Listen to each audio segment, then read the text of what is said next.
Act 1. The City of Angels and the Girl Who Disappeared.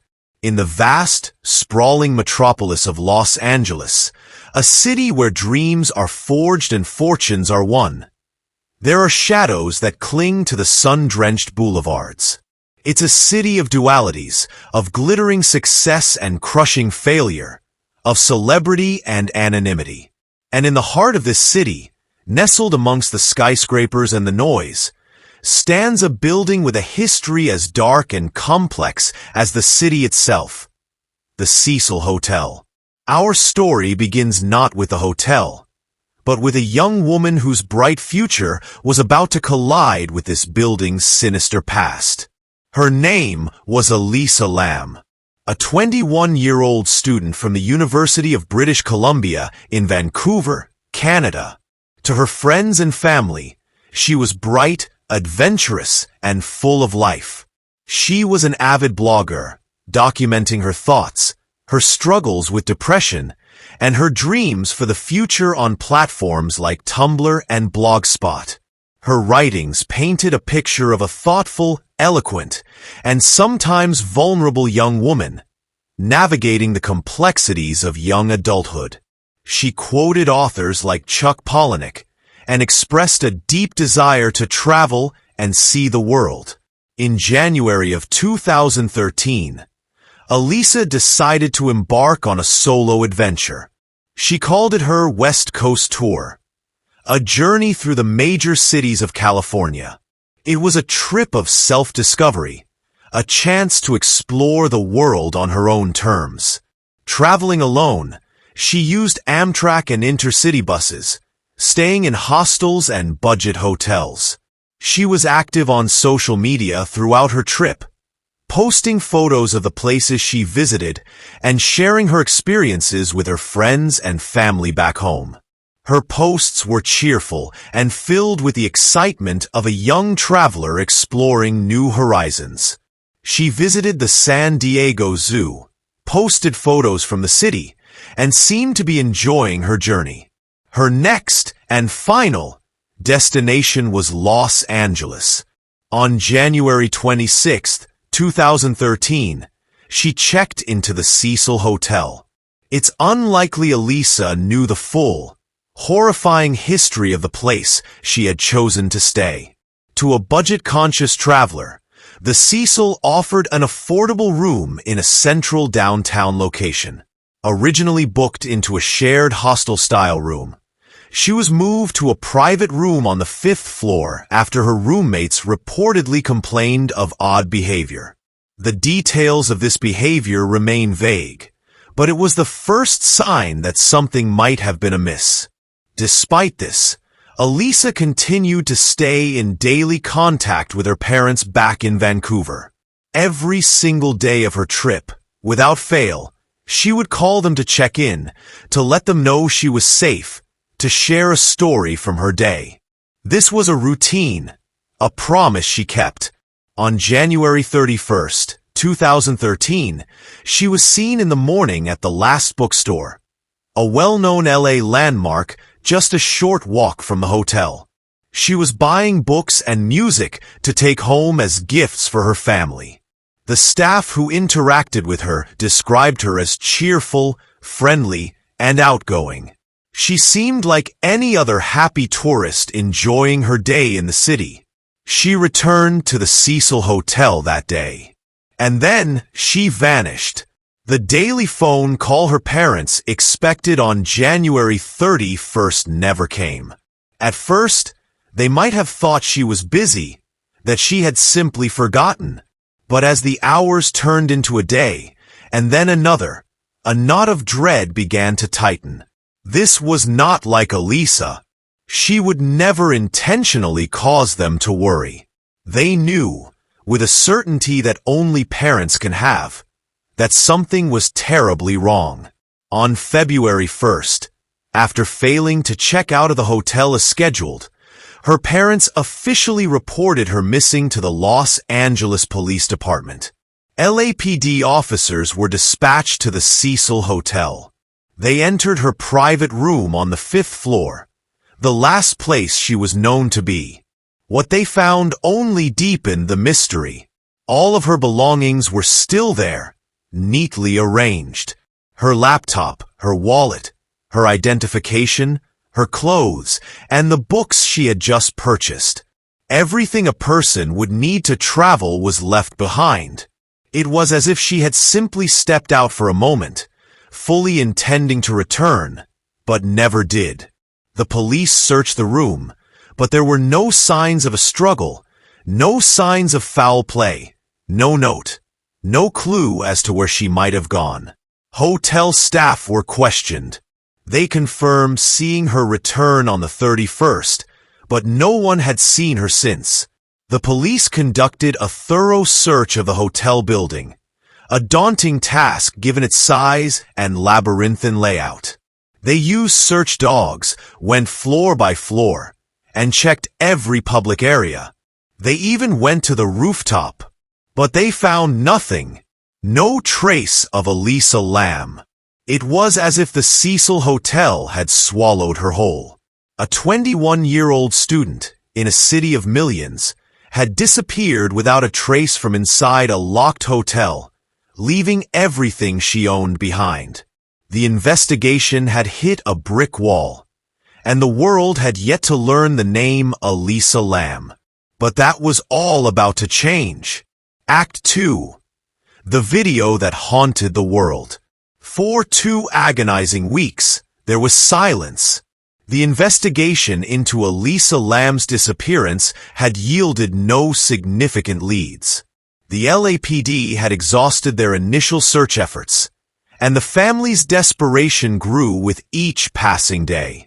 They flew to Los Angeles, distributing flyers with their daughter's smiling face, pleading with the public for any information.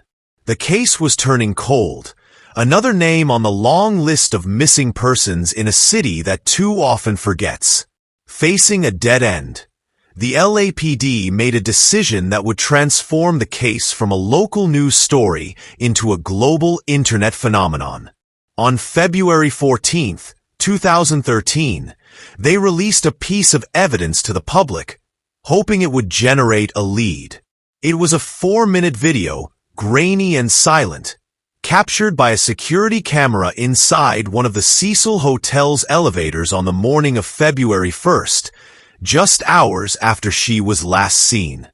They hoped someone would recognize her, or perhaps the person she might have been with. What they released instead was a digital ghost story, a piece of footage so bizarre and unsettling that it would be watched and analyzed by millions of people across the globe. The video begins with Elisa entering the elevator. She is alone. She steps in, hunched over slightly, and presses a series of buttons. Not just one, but multiple floor buttons. Then she retreats to the corner of the elevator, right against the wall, as if waiting for the doors to close. But they don't. The elevator remains stationary. A few seconds pass. Elisa, still in the corner, does something strange. She cautiously inches forward, her head popping out of the elevator doorway. She looks quickly to her left, then to her right, as if checking to see if someone is in the hallway. Then she jolts back inside the elevator, pressing herself against the wall again, seemingly hiding from something or someone just out of the camera's view. The doors, inexplicably, still have not closed. The scene grows stranger. She steps back to the control panel and again, methodically, presses all the buttons one more time. The doors remain open. Frustrated, she steps out of the elevator and into the hallway. For a moment, she is just out of frame, but then she reappears, standing by the left of the doorway. What happens next is the most chilling part of the video. Standing in the hallway, Elisa begins to make a series of odd, contorted hand gestures. She twists her fingers, her hands fluttering as if she's counting or explaining something. Her arms move back and forth. It looks like she is talking to someone someone who is just beyond the camera's sight. But her demeanor isn't one of fear. It's almost playful at times, then frustrated, then animated. She looks like she is in the middle of a disjointed, silent conversation. After nearly a minute of this, she walks away, disappearing down the hallway to the left. It's only then, after she is gone, that the elevator doors finally slide shut. In fact, they close, then open, then close again, as if the machine itself is glitching. The footage continues, showing the empty elevator moving up and stopping at several floors, the doors opening to empty hallways before the video ends. The release of this footage had an explosive effect. The internet became a global detective agency overnight. Web sleuths, conspiracy theorists, and amateur investigators from all corners of the world downloaded the video, slowed it down, brightened it, and analyzed it frame by frame. Theories spread like wildfire. The most common theory was that she was hiding from a pursuer, her peeking out of the elevator, her retreat into the corner. It all looked like the actions of someone terrified of being found. But who was she hiding from? And if they were right there in the hallway, why didn't they appear on camera? Some claim to see the faint shadow of another person, or the reflection of a shoe. But none of these claims could ever be definitively proven. Another popular theory was that she was under the influence of drugs. Her erratic behavior and strange gestures seemed consistent with someone on a hallucinogen like LSD or ecstasy. It would explain the paranoia and the disjointed movements. But Elisa had no history of illegal drug use. A third set of theories focused on her mental health. Elisa had been open on her blog about her lifelong battle with bipolar disorder and depression. The video, many argued, was a tragic documentation of a severe psychotic episode. Perhaps she was experiencing hallucinations, talking to people who weren't there, caught in a delusion that made her believe she was in danger. Her decision to press all the elevator buttons could have been an attempt to confuse a non-existent pursuer, a common trope in movies. And then there were the darker, more paranormal theories. The way the elevator doors refused to close while she was inside, only to begin working perfectly the moment she left. Her strange, unnatural hand movements. Some even pointed out that at one moment in the video, it appears as though her foot is partially transparent. A trick of the video's low resolution and compression that many interpreted as something supernatural.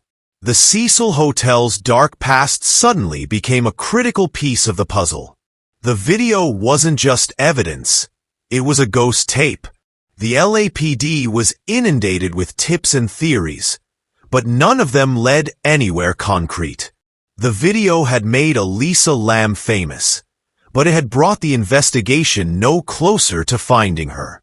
It had only deepened the mystery, turning her disappearance into a modern-day legend. The world was watching, completely captivated by the 4 minutes of silent, grainy footage from a haunted hotel, showing the last known moments of a girl who had simply vanished into thin air. Act 3. A hotel with a history of death. To understand what might have happened to Elisa Lam, we must understand the place where she disappeared. The Cecil Hotel is not just a building. It's a character in this story, a silent witness with a century-long history of violence, despair, and death. Its decaying grandeur holds the echoes of countless tragedies, earning it a reputation as one of the most haunted and cursed locations in all of America. Built in 1924, the Cecil was intended to be a jewel of downtown Los Angeles, a grand hotel for business travelers and tourists. With its opulent marble lobby and stained glass windows, it was a symbol of the city's ambition. But the Great Depression hit just a few years after it opened, and the hotel, along with the surrounding area known as Skid Row, fell into decline. It became a budget hotel, a transient residence for those on the margins of society, a place where people went when they had nowhere else to go. And with that change came the darkness. Throughout the 1930s and 40s, the Cecil became synonymous with suicide. Dozens of people chose the hotel as the place to end their lives, leaping from its windows to the pavement below. It became so common that locals morbidly nicknamed it the suicide. But the hotel's connection to death goes far beyond despair. It has been a playground for some of the most infamous killers in American history. In the mid-1980s, the Cecil was home to one of the most terrifying serial killers of all time, Richard Ramirez, the Night Stalker. For months, Ramirez terrorized California, breaking into homes to murder and assault his victims. And after a night of committing his horrific crimes, he would return to his blood-spattered room on the 14th floor of the Cecil Hotel. He would discard his bloody clothes in the hotel's dumpsters and walk through the lobby, his presence going completely unnoticed amongst the chaos and anonymity of the hotel's residents. He later said he chose the Cecil because he could blend in, because no one there cared what anyone else was doing. Less than a decade later, in 1991, the hotel hosted another monster. Jack Unterweger, an Austrian journalist and serial killer, was sent to Los Angeles to write about crime. He checked into the Cecil Hotel.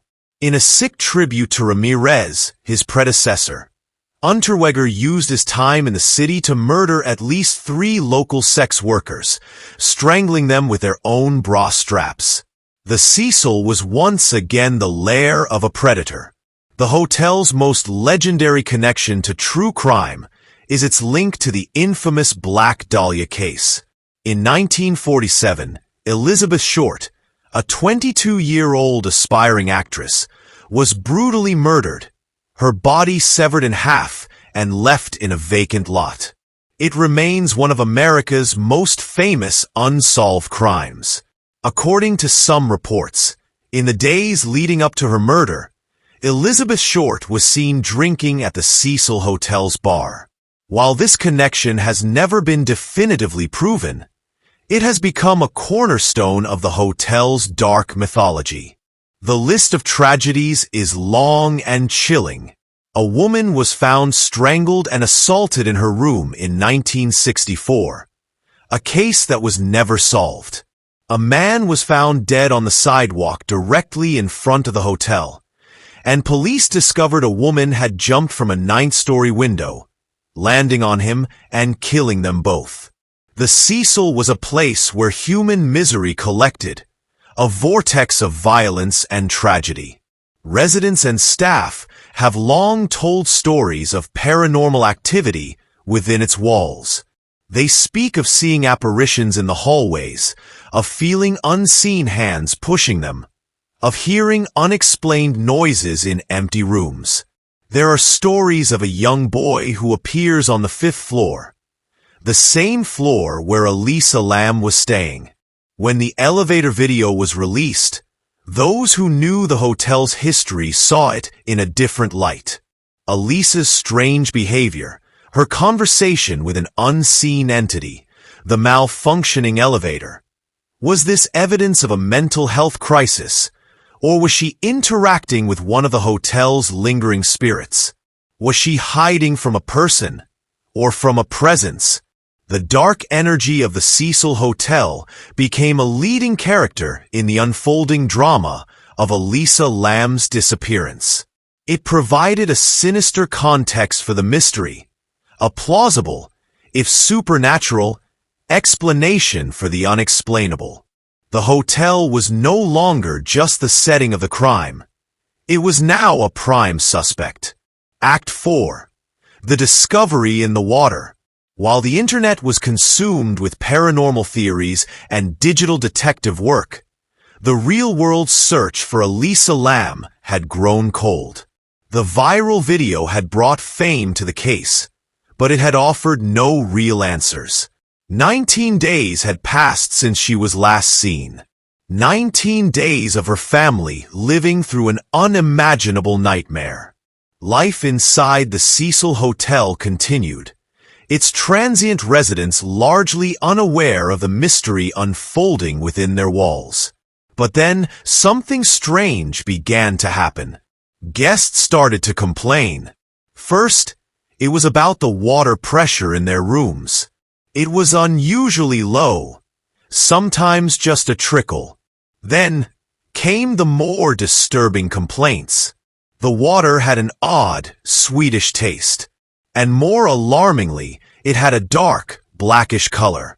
For several days, guests used this water to drink, to brush their teeth, to shower.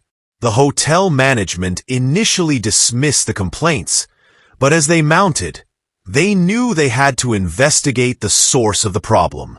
On the morning of February 19, 2013, a hotel maintenance worker named Santiago Lopez was sent to check the hotel's water supply system. The system was comprised of 4 large, cylindrical water tanks located on the main roof of the hotel. These tanks provided the water for the guest rooms, the kitchen, and the coffee shop. To get to them, Lopez had to take an elevator to the 15th floor, find a locked door that led to a staircase, climb the stairs to the roof, and then climb a final ladder to a raised platform where the 4 massive tanks stood. The primary access door to the roof was supposed to be locked and alarmed to prevent guests from going up there. Lopez began his inspection. The tanks were enormous, each holding about 1,000 gallons of water. They stood roughly 10 feet high and 4.5 feet in diameter. At the top of each tank was a heavy metal lid. As he checked the tanks, he noticed something unusual. The lid on one of the 4 cisterns was open. It should have been closed. A feeling of unease must have crept over him as he climbed the ladder attached to the side of that specific tank. He peered over the edge and into the dark water inside. And that's when he saw her, floating face up in the murky water. Just inches from the top was the pale, naked body of a young woman. It was Elisa Lam. The discovery sent a shockwave of horror through the hotel and across the world. The mystery of her disappearance had reached a grim and horrifying conclusion. The news reports were sickening. The water that guests had been drinking and bathing in for over 2 weeks had been the final resting place of a missing person. The hotel was immediately evacuated, and health officials issued a do-not-drink order. The Los Angeles Fire Department was called in to perform the difficult task of recovering the body. The tank's opening was too small to lift her out without causing further damage, so they had to make a difficult choice. They had to cut a hole in the side of the massive metal tank, draining the water and allowing them to finally remove Elisa's body. Her clothes, the same ones she was wearing in the elevator video, were found in the water with her. They were covered in a sand-like particulate. Her room key and watch were also at the bottom of the tank. The discovery of her body answered the question of where she was, but it opened up a flood of new, more baffling questions. How did she die? Was it an accident, a suicide, or a murder? And most importantly, how in the world did she get inside that water tank? The rooftop was supposed to be inaccessible, protected by locked and alarmed doors. If she had somehow bypassed them, how did she climb the 10-foot tank? And the lid? The lid was a heavy metal disc that would be difficult for a small woman like Elisa to lift. If she had managed to open it and get inside, how could she have possibly closed it again from within? The grim discovery on the rooftop of the Cecil Hotel didn't solve the mystery. It made it infinitely more complex and disturbing. Act 5. The Unanswered Questions. The discovery of Elisa Lam's body shifted the focus of the investigation from a search for a missing person to a quest for answers. The world awaited the results of the autopsy, believing it would finally shed light on the dark mystery that had captivated so many. The official report was released on February 21st, but it only served to deepen the controversy. The Los Angeles County Coroner's Office ruled Elisa Lam's cause of death as accidental drowning. The report also listed her bipolar disorder as a significant contributing factor. The toxicology tests found no traces of alcohol or illegal drugs like cocaine or ecstasy in her system. The only substances present were her prescribed medications, antidepressants and mood stabilizers, but the report noted that the levels in her blood were low, suggesting she may not have been taking her full, proper dosage in the days leading up to her death. There were no signs of physical trauma on her body, no evidence of assault. With this ruling, the LAPD officially closed the case. The official explanation became a tragic story of mental illness. According to this theory, Elisa, likely in the midst of a severe manic or psychotic episode due to her bipolar disorder, began to experience paranoia and hallucinations. This would explain her bizarre behavior in the elevator. Fearing for her safety from a perceived threat, she fled to the one place she thought she could hide, the roof. She managed to find a way up, perhaps via the fire escape, climbed the water tank, and got inside to hide, where she tragically drowned. Her decision to undress was explained by paradoxical undressing, a known phenomenon where people suffering from hypothermia feel incredibly hot and remove their clothes. On the surface, it seemed like a plausible, if heartbreaking, explanation. But for the millions of people who had followed the case, this official story was full of holes. It left too many critical questions unanswered. First, the roof access. Hotel staff insisted the door to the roof was always locked and alarmed. If an employee had left it open, or if Elisa had somehow forced it, wouldn't someone have noticed? Wouldn't an alarm have sounded? The fire escape was a possibility, but it would have been a difficult and dangerous climb. How did she get up there completely unnoticed? Second, and most critically, the water tank lid. The maintenance worker who found her body stated in interviews that the lid was closed when he found it. It was also incredibly heavy, requiring significant strength to lift. How could Elisa, a petite young woman, have lifted the heavy lid, climbed inside the tank, and then somehow pulled the lid closed over her from the inside? It seems physically improbable, if not impossible. Third, the decomposition of the body. If she had been in the tank for 19 days, why hadn't hotel guests noticed the tainted water sooner? And how did the police search dogs, which were brought to the roof during the initial search, fail to detect any scent? Foul play theories persisted. Could someone have murdered Elisa and dumped her body in the tank to hide the evidence? It would explain how she got to the roof and into the tank. Perhaps a hotel employee, or another guest, someone with access to the roof and knowledge of the building. But the autopsy showed no signs of a struggle. If she was murdered, it was a crime that left no physical trace. The case of Elisa Lam is officially closed, but it is far from solved. It remains a haunting enigma, a story where the official explanation feels just as improbable as the supernatural theories. Was she the victim of a random, brutal crime? Was she a tragic soul who lost a battle with her own mind? Or was she a victim of the Cecil Hotel itself, another chapter in the building's long and bloody history? We are left with the chilling, silent footage from the elevator.